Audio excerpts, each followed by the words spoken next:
Picture this. You're sitting on a beach, watching the waves gently roll in, when suddenly, the Earth stops spinning. In that instant, everything, you, the ocean, even the air, keeps moving at over 1,000 miles per hour. You'd be thrown across the planet like a rag doll. Buildings would crumble, trees would rip from the ground, and the sky itself would seem to tear apart. And that's only the beginning of a global nightmare. Welcome to Baraiz Universe, where we explore the mysteries of space, time, and life itself.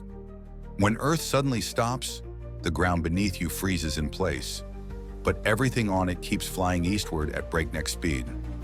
Mountains crumble, oceans rise into enormous tsunamis, and winds scream faster than the most powerful hurricane ever recorded. Cars, buildings, and even entire cities are swept away.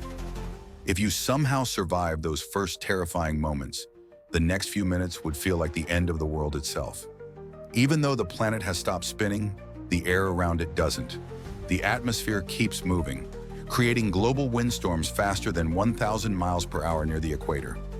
These winds would flatten everything in their path. Nothing could stand, nothing could hide. Only near the North or South Pole would you feel calm, because that's where the Earth's spin is zero. But even there, the chaos of the changing world would soon find you. Once the air settles, the oceans begin to move. Without rotation, the force that keeps water gathered around the equator vanishes. Now the water rushes toward the poles, drowning continents and swallowing coastlines. Imagine new oceans forming where the Arctic and Antarctic used to be, while a massive dry supercontinent forms around the equator. A world completely reshaped, flooded at the top and bottom, and scorched in the middle.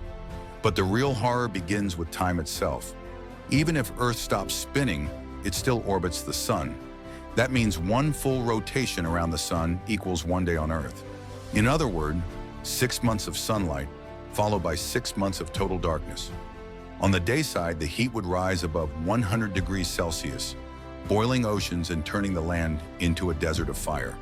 On the night side, temperatures would drop so low that everything would freeze solid. Half the planet burns, the other half turns to ice. Most life on Earth would vanish. Forests would burn, seas would dry, and cities would turn to dust.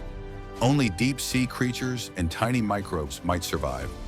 As for humans, our only chance would be to live in the narrow twilight zone, a thin strip between the burning day and frozen night, where temperatures stay just right to survive. We'd have to become nomads again, constantly moving, chasing the sunset around the world to stay alive. But here's the good news. Earth isn't stopping anytime soon. It's just slowing very slowly because of the moon's pull. Only 1.4 milliseconds every 100 years. In 140 million years, our days might be 25 hours long. But for now, we're safe. Completely safe. So next time you feel the wind on your face or watch the sunset, remember, it's all thanks to Earth's incredible spin. Without it, life would truly stop. If you enjoyed this journey into the unknown, make sure to like, subscribe, and share this video to keep exploring the wonders of our universe, only on Baraiz Universe.